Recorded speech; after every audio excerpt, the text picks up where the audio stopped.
Fala, gente boa. Aurivaldo na área. Então tá aí, hoje a gente fala de uma disciplina um tanto importante. Apesar de a carga horária ser bem curtinha e de caírem poucas questões na sua prova, mas eu considero essa disciplina ela muito importante. Então, ainda mais para você que vai ser aí um condutor, vai estar dirigindo aí por rodovias e estradas e vias urbanas. Então, essa disciplina mecânica básica ela é de suma importância porque você precisa conhecer o seu veículo. Então, vamos lá, depressa aí é o que interessa. Então, tá aqui a disciplina mecânica básica. Então, a carga horária, como eu falei, a carga horária ela é curtinha, mas ela é muito importante para o nosso desenvolvimento aí como condutor. Tá aqui um painel de instrumentos. O painel de instrumentos ele fica ali atrás do volante. Então, você vai estar dirigindo o seu veículo, segurando o volante, ou então você vai estar com sua motocicleta segurando o guidão. E atrás ali do guidão e atrás do volante vai estar lá, bem de cara para o gol, bem na sua frente, aí um painel de instrumentos. É um painel que vai te orientar aí na sua direção. Então a gente percebe aqui alguns equipamentos visíveis e algumas luzes pilotos que trata e vai te passar algumas informações hiper, super, mega importantes aí para sua direção. Então tá aqui o termômetro. O termômetro ele indica aí a temperatura do motor.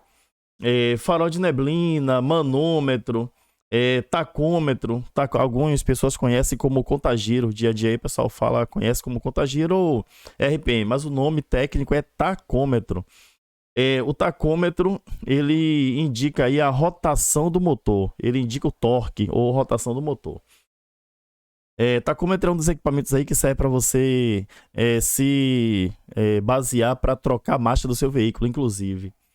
Indicador de direção, aqui são as luzes indicadoras de direção, direita, esquerda. Velocímetro, o velocímetro ele indica a velocidade do veículo. Atenção, velocímetro não registra a velocidade. O velocímetro ele indica a velocidade do veículo, é diferente. Registrar é uma coisa, indicar é outra. Se você vai fazer uma viagem aí para de um ponto até outro, se você quiser saber, por exemplo, quando você chegar no ponto B, qual foi a maior velocidade que você imprimiu durante sua viagem, você não encontra em lugar nenhum porque não fica registro. Agora, um outro equipamento chamado tacógrafo, esse sim registra a velocidade. Então fica a dica aí, velocímetro não registra a velocidade, velocímetro indica a velocidade do veículo. Odômetro. O odômetro ele indica, aliás, o odômetro ele registra a quilometragem percorrida pelo veículo. No painel de instrumentos nós temos dois odômetros. Deixa eu mostrar para você aqui, ó.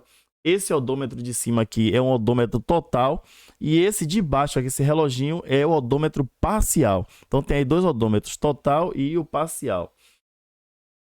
O indicador do nível de combustível. Então nós temos aí também no painel de instrumentos, o indicador do nível de combustível. Então evite aí trafegar com seu veículo na reserva, por favor. Isso aí danifica a bomba de combustível do seu veículo. Motor, peça fundamental, peça muito importante no seu veículo automotor. O motor é uma máquina térmica que transforma energia química em energia mecânica. Então, o seu veículo ele precisa se movimentar, ele precisa se deslocar e para isso é necessário que uma máquina, que é chamada de motor, transforme aí o combustível, seja a gasolina, seja o álcool, diesel, gás natural, transforme em energia mecânica para o seu veículo se movimentar. Então, essa é a função do motor. O motor ele se divide aí em três partes. O motor ele se divide em três partes. Atenção, o motor se divide em três partes: cabeçote, bloco e cárter. Bem tranquilão. Cabeçote, se você separar aqui, ó, é a palavra cabeçote, pegar esse prefixo aqui, ó, você logo associa essa primeira parte aqui à cabeça. Então, o cabeçote fica na parte de cima do motor. Bloco do motor é a parte mais pesada do motor. Você percebe aqui que é um objeto aparentemente pesado, robusto, maciço. Então, bloco do motor é a parte central do motor e a parte mais pesada do motor. E aqui embaixo nós temos o cárter, apesar de ser uma palavra estrangeira, né? Se utiliza aqui o estrangeirismo, mas é muito fácil de entender porque o cárter é um reservatório de óleo. Todo óleo que se movimenta dentro do motor enquanto o veículo está em movimento, No momento que você desliga o seu veículo, com o passar do tempo, porque é claro que o processo é lento, porque se trata de óleo. Então, com o passar do tempo, esse óleo vai descendo, descendo, descendo, e quando o motor estiver frio, o óleo está todo aqui, ó, no cárter, está todo armazenado, guardadinho, descansando no cárter. O motor também, ele tem partes móveis, tem as partes que se movimentam dentro do motor. Então, são essas partes aqui, ó. Nós temos aqui o pistão, nós temos aqui uma biela. Biela é o suporte do pistão, é essa pecinha aqui, ó, essa pecinha de baixo aqui, ó, que é a biela. Então, a biela é o suporte do pistão. O eixo comando de válvulas, que fica aí na parte de cima, na parte superior. O eixo virabrequim, eixo do motor ou eixo virabrequim, a mesma coisa. O eixo virabrequim, ele é o responsável por transmitir essa força motriz, essa força mecânica aí para o sistema de transmissão, a começar pela embreagem. Virabrequim ou eixo do motor, ou ainda se conhece muito por árvore de manivelas. É a mesma peça. Tem aqui os anéis de segmento, só para a gente se situar. Os anéis de segmento, eles ficam aqui no pistão, ó. Os anéis de segmento, eles servem para possibilitar uma melhor lubrificação do pistão dentro dos cilindros. Para isso que servem os anéis de segmento. E aqui o volante do motor, ele que vai ficar acoplado ao motor aí, e é a partir dele, aliás, passa por ele essa força motriz, essa energia mecânica que sai do motor e será encaminhada aí para as rodas. Os tempos de funcionamento de um motor. Certamente a questão começa a cair na sua prova. Quais são os tempos de funcionamento de um motor? Tá aqui. Então são 4 e os tempos são esses aqui, ó. Admissão, compressão, combustão e escape. Então esse escape às vezes vem com outro termo, com exaustão. E a combustão também às vezes muda, vem como explosão. Então fala da mesma coisa. Então são 4 os tempos de funcionamento do motor. Claro que a gente tem veículos aí que tem 2 tempos, mas são raros. Então, comumente, os veículos são de 4 tempos. Então, tá aqui. Admissão, compressão, combustão e escape. São esses aí os 4 tempos de funcionamento de um motor. Manutenção do motor. Então, o condutor, ele precisa ficar atento aos prazos para ele fazer manutenção. Existe uma manutenção chamada de preventiva. Essa manutenção preventiva, ela é recomendada pelo fabricante e é importante que você acompanhe os prazos para essa manutenção preventiva no manual do proprietário. É um livretozinho que fica ali no porta-luvas do carro. Vem junto com o seu veículo quando você compra o seu carro ou sua moto. Então, o que você precisa fazer em termos de manutenção do motor? Então, vamos lá. Verificar o nível do óleo. É importante que você verifique constantemente esse nível do óleo. 1 ou 2 vezes na semana. Se o seu carro for novo, 1 vez por semana. É importante que você verifique o nível do óleo. Água do radiador. É importante nessa avaliação. A cada 2 ou 3 vezes na semana, você verifique a água do radiador. Se a água está baixando ou não. A correia dentada. Verificar a pressão da correia dentada.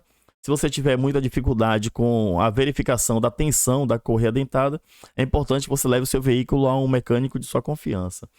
E no caso da retífica, ela só ocorre se você não fizer a manutenção do motor do seu carro. Aí, se você não faz a manutenção, se você não verifica o nível do óleo, não verifica a água, continua rodando com os prazos de verificação vencidos, certamente esse motor ele pode apresentar um problema grave.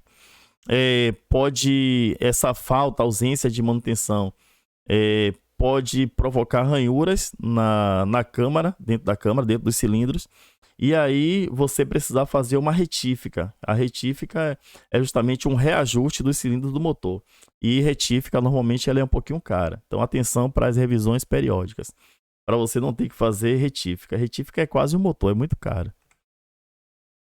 Sistema de alimentação. Então tá aí o sistema de alimentação. É um sistema responsável por armazenar, preparar e também ele transporta esse combustível do tanque do seu veículo para o motor. Então, dentro do tanque do seu veículo tem uma bomba elétrica que puxa o combustível e encaminha para o motor. Então, esse é o sistema de alimentação. Então tá aqui o carburador que faz parte desse sistema. Tem um carburador, que é esse carburador para os veículos mais antigos, né? Que atualmente já não se fabrica mais veículo com carburador. Os veículos hoje são fabricados com injeção eletrônica. Isso é desde a década de 1980, onde foram implantados no Brasil os primeiros veículos com injeção eletrônica. E aí, gradativamente, Os veículos com carburador, que não seriam mais fabricados a partir dessa época, deixaram de vir para o mercado com venda. Hoje existe veículos carburados rodando, mas os veículos que foram fabricados antes da implantação da injeção eletrônica.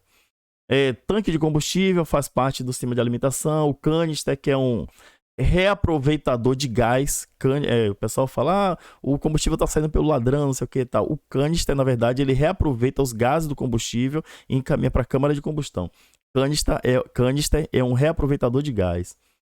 Filtro de ar, filtro de combustível, bomba de combustível, que são partes do sistema de alimentação. Então, na manutenção, é importante que você substitua o filtro de ar, esse aqui, e também o filtro de combustível. É importante que você faça isso.